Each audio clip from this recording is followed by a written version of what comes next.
All right, for this next one, we're going to be solving a absolute value inequality. All right, so now we're going to deal with inequality, which is dealing with something that's greater than or less than a value. Okay, so I'm going to set up the same kind of setup that we had before. That's the question of when is y equal to 1 in the same exact problem we had before. Okay, and that's this red line here, giving us y is equal to 1 again at x equals 1 and x equals 3. Okay, so x equals 1, x equals 3, or when we equal 1. But then the question is, when are these actually greater than 1? When are these above 1? All right, and so what we see is that these, let's go ahead and do them in green, because green is traditionally positive. These green lines here are the set of values for when we are greater than 1, and this red line here, we're going to be less than 1. All right, so the question that arises is, how do I write this set of values? How do I write this green arrow? All right, and that's all the x values less than 1 are actually gives you a y value greater than 1, kind of back and forth. So if I want to write all x values less than 1, okay, this is where we're going to switch from an algebra 1. You may have written, x is less than 1. Now we're going to write negative infinity, comma, 1. All right, this gives you every x value less than 1.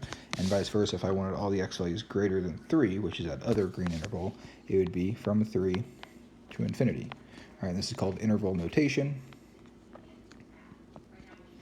And that's what's going to be expected in this class and any other class you go on to next year. Okay, so let's look at a quick problem.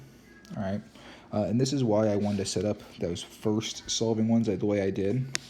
It's because we're going to get two inequalities like we did get two equations last time. The first inequality we're going to get is just our straight up normal one, x plus 2 is less than or equal to 4. However, our second inequality, and unfortunately I kind of got into my space here, let's write this in red so we can see, is we're going to get negative x plus 2 is less than or equal to 4. Right, and the big reason I wanted to write it this way instead of going skipping straight to that negative 4 is because when I divide by negative 1 here, to clear that out, I don't want the negative 1 in front, something interesting is going to happen. Our new equation, let's go and switch back, is going to be x plus 2 is going to be a negative 4 over here, but we switch our sign. All right, keep in mind or recall that you switch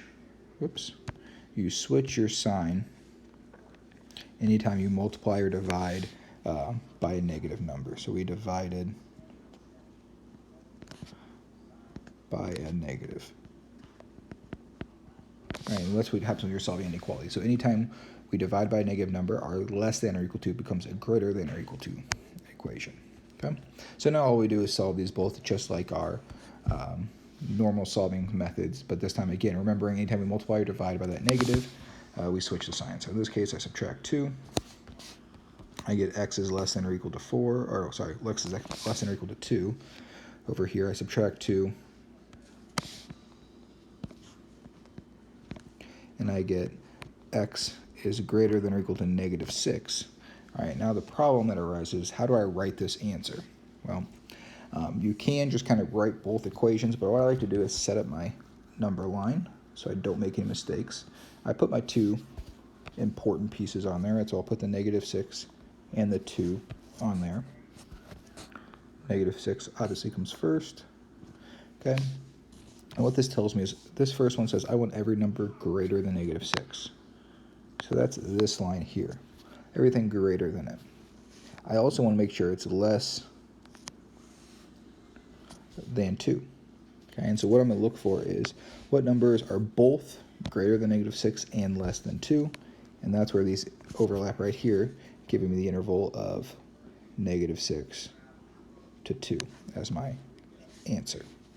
Okay, so again, the tough part here is sometimes you may get something like this first problem up here where we had two not connecting pieces. right? And this one, I guess I didn't go over that answer. How we would write this answer in this first one would be something along the lines of negative infinity to 1. And if I want this other piece from 3 to infinity, all right, recall if I want to join two sets here, I use this union symbol. Okay, so go ahead, try these next two problems. Okay, one of them is going to look just like this one we did here. One of them is going to look a little bit like the top equation up there. All right, find those two problems, check them out, check your answers on the answer key on Schoology.